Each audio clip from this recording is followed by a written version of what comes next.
There's another soursop tree. I tried to put this one in a little dappled light to see if it would grow better or have a different reaction. We have many different kinds of bananas. Most of the bananas that I have are dwarf namois, which this one, dwarf Cavendish. This is a dwarf Cavendish. So is this one over here. It's got a little pup sprouting up there. Over here, this is an unknown variety that was given to me by a friend, but it looks to me like it's probably a dwarf Cavendish as well. Over here we have an ice cream banana, which is supposed to be a really amazing tasting banana. We have some chaya growing here, also known as Mayan tree spinach. You can take these leaves and you can cook them up just like spinach. Over here we have a Mame sapote. I believe the fruit on this tree, there's the butterfly, I don't know if you can see that. The fruit on this tree takes up to 2 years to mature once it's actually on the tree, so it takes a long time to ripen. We have some more cassava growing over here, some more katuk, so a little more established plant. Hopefully it's gonna turn into a nice big bush for me. This is another baby orange tree that I transplanted over here. We have a little cocktail citrus tree with lemon and lime. I really don't grow a lot of citrus. They don't seem to do too well for me, but I have a couple that I've planted. This is another June plum. It's a more mature tree, but it's just starting to sprout back from the winter. Hopefully that will be productive. We have another cranberry hibiscus, and this is a pink variety of guava tree here, and it's pretty mature, so hopefully we will get some guava off of that. This is a bay leaf tea, so basically we take the bay leaves and we use them in our cooking. We just take a leaf off and use it whenever we need one. Some more perennial peanut. This is a black pepper plant, and this is pretty cool. It produces berries, and when you dry the berries, they become the peppercorns, and you can grind them up and get fresh black pepper. More peanut, a couple of pineapples in the ground. Over here we have some longevity spinach, which you can cook just like spinach. It's supposed to be really healthy for you, hence the name. We also have more cranberry hibiscus here, and some Okinawan spinach, which is also supposed to be a really good spinach for you. Here we have a Celeste fig tree, and we have a jamun tree, which is also called a black plum. It produces a small little plum-like fruit. Hopefully this will be the first year that it bears for us. Over here we have a mango tree. This is a Harvest Moon mango.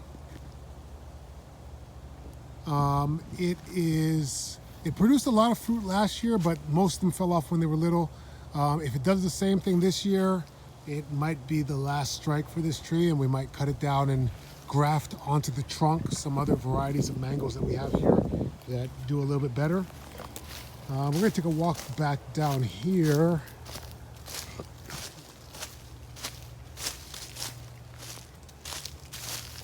Over here we have a dwarf namois banana, so hopefully that will survive. It's a little one, but it's coming along nicely. And then down here we have a Valencia Pride mango that was given to me by a friend who didn't have room for it, so I figured we could fit that in there. This is a grapefruit tree that I believe has a couple different varieties on it. It's always struggled. It's been moved 3 times now. This is kind of the area where I exile a lot of plants to if they're not doing well.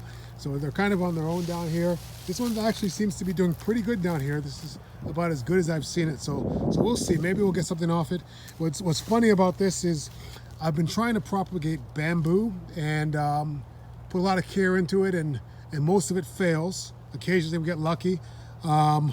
But I hammered in this stake from fresh bamboo that I cut from another part of the land here, and it's starting to grow actually with no care whatsoever. So test our luck. Here we have some sugar cane that is starting to sprout up here. We have a couple more bananas down here that I transplanted from the pups that grew up top. I believe these are dwarf memoirs. Oh, there's a rabbit right there. You see that? That rabbit, I believe, just moved in, because in 4 years here, I had never seen a rabbit with my eyes. And in the last week, I've seen that rabbit twice. Hopefully he stays out of my garden, or we're gonna have a problem. But here is some plantains right now. The little one here seems to be doing really well. The bigger ones don't look so great. Sometimes when they die, they start to sprout new pups up from them. So hopefully that's what will happen. But at least we have that tree going. So this area here will be fine. We will have plantains to eat. This here is another unknown variety of banana. I believe it's dwarf Cavendish as well.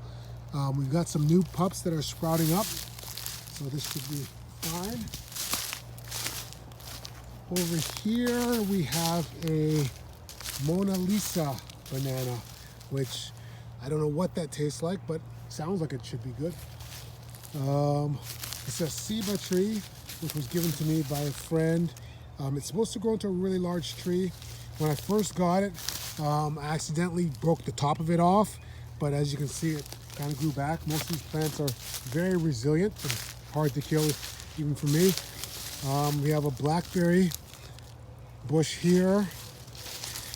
We have some lemongrass here and there. Over here we have some more, another blackberry bush, I guess. Another blackberry, and then we have some Everglades tomatoes over here. Let's see how that does. We have some milkweed growing here to attract the monarch butterflies. In the ground here, I have some turmeric and ginger planted. This area here is going to be a flower garden. So we have some flowering plants here. I planted a bunch of seed here.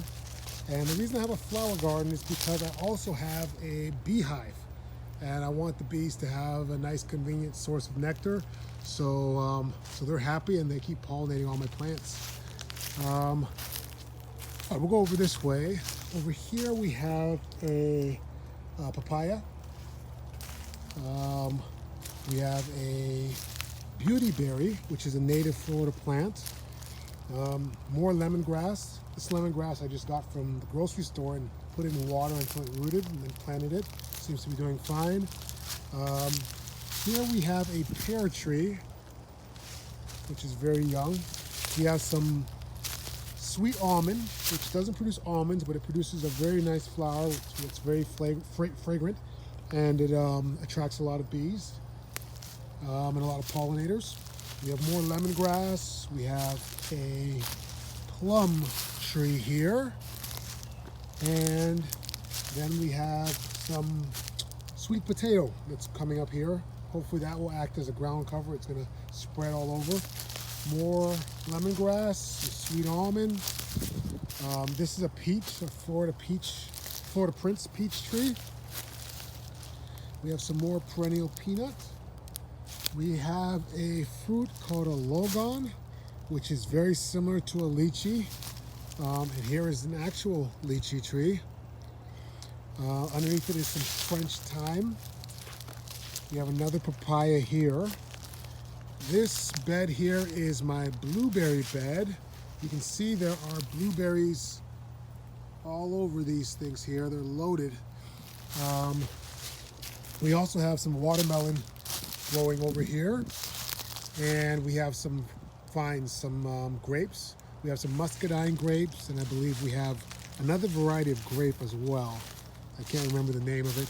Also, there's a kiwi plant here that I thought was a dead vine, and it sprouted back to life, so I need to build a trellis to get it to go that way, because it grows a lot, and I don't want it to mess around with my grapes. Here we have another jabuticaba. This is a red jabuticaba. This is a strawberry tree. Yes, it's a tree. The reason it's called strawberry tree is because the flowers, and you can actually see one look like strawberry blossoms.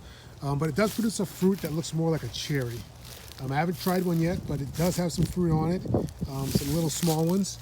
And I guess I'm going to get to try one relatively soon.